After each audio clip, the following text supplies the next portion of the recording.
رسول اللہ صلی اللہ علیہ وسلم جب مدینہ تشریف لائے تو پہلے اپنی نانہال اترے جو انصار تھے، اور وہاں آپ نے 16 یا 17 ماہ بیت المقدس کی طرف منہ کر کے نماز پڑھی، اور آپ کی خواہش تھی کہ آپ کا قبلہ بیت اللہ کی طرف ہو۔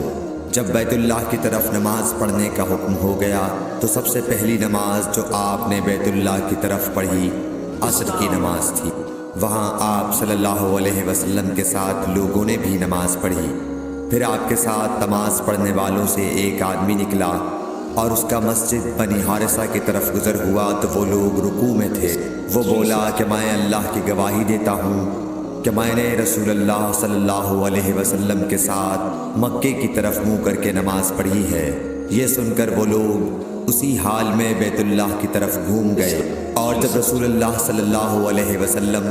بیت المقدس کی طرف منہ کر کے نماز پڑھا کرتے تھے،